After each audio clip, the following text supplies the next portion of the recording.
Tume ya uchunguzi wa matukio ya uvunjifu wa amani wakati na baada ya uchaguzi mkuu wa Oktoba 29 imebaini matumizi ya teknolojia ya akili unde AI katika upotoshaji wa picha zilizosambaa mitandaoni, ikiwemo zile zilizodaiwa kuonyesha madhara makubwa kama maziko ya watu katika makaburi ya halaiki. Akizungumza Aprili 23, 2026 Ikulu jijini Dar es Salaam wakati akiwasilisha ripoti ya tume hiyo mbele ya Rais Samia Suluhu Hassan, mwenyekiti wa tume hiyo Jaji mstaafu Osman Chande amesema uchambuzi wa kina umefanyika kwa ushahidi wa kidigitali uliokusanywa. Kwa mujibu wa Jaji Chande, tume ilikusanya jumla ya picha mnato 450 na picha mjongeo 880 kutoka vyanzo mbalimbali zikiwamo mitandao ya kijamii, vyombo vya habari na mashuhuda wa matukio. Baadhi ya picha hizo zilikuwa zimerudiwa kusambazwa mara nyingi mtandaoni.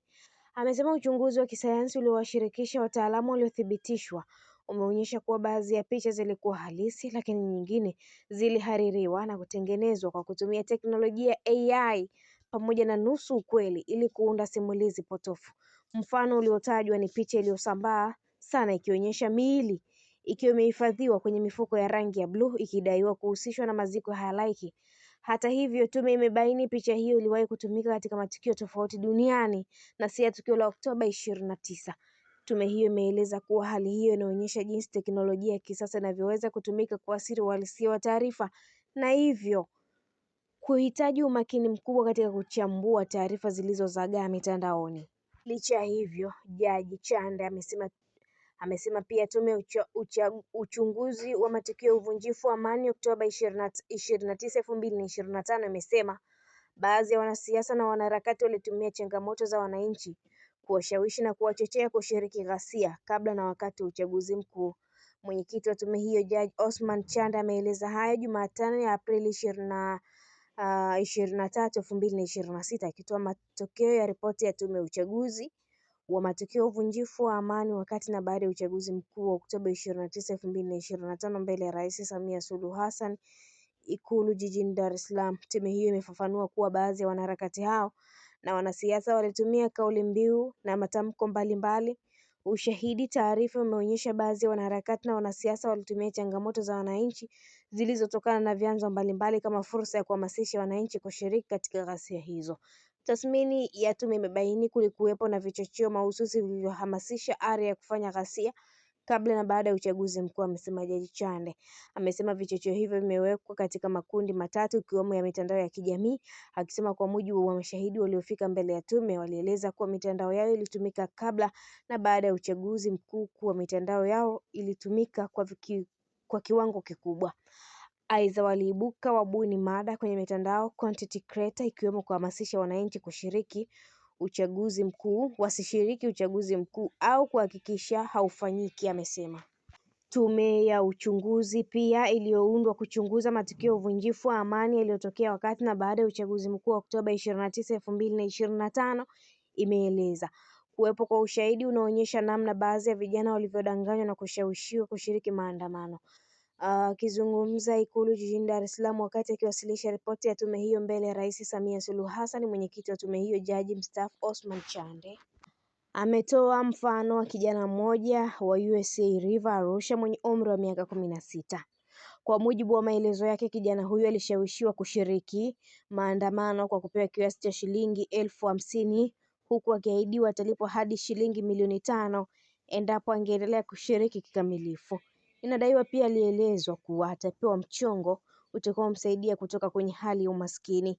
Jaji Chande amesema ushahidi huo ni miongoni mwa vielelezo vilivyowasilishwa mbele ya tume na mashahidi mbalimbali vinavyoonyesha namna baadhi ya vijana walivyotumika katika mazingira ya kushawishiwa na watu waliokuwa na maslahi nyuma ya pazia.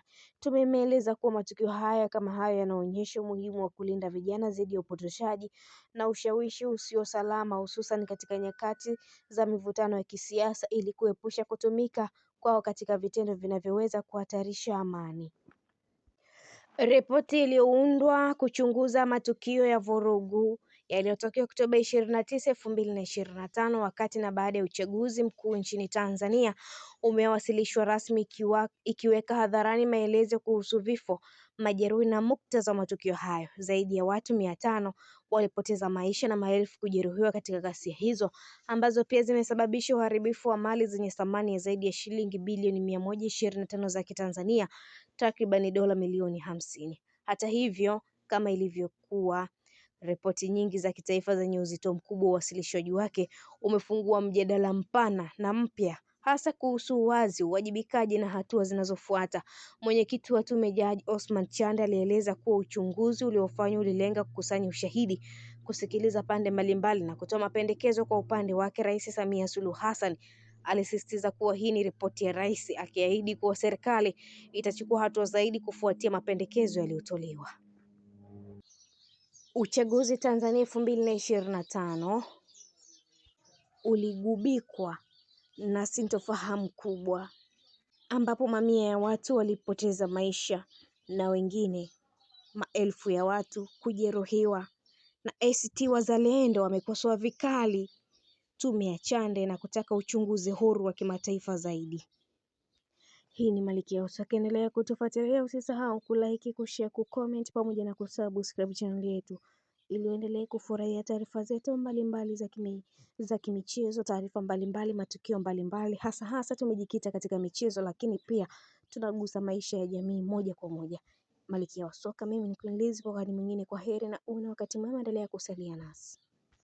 Asante kwa kuwa nami. Liz wa Spoti, ni sapoti kwa kugonga like, kushare kwa marafiki zako, na muhimu zaidi subscribe channel ya Malkia wa Soka ili usipitwe na vitu vizuri zaidi vinavyokuja kwenye chaneli hii, na kuletea burudani, uchambuzi na mazungumzo ya ukweli kabisa kama kijiweni vile. Hivyo hakikisha unawasha kengele ya notification ili kila video mpya ikitoka uwe wa kwanza kuiona.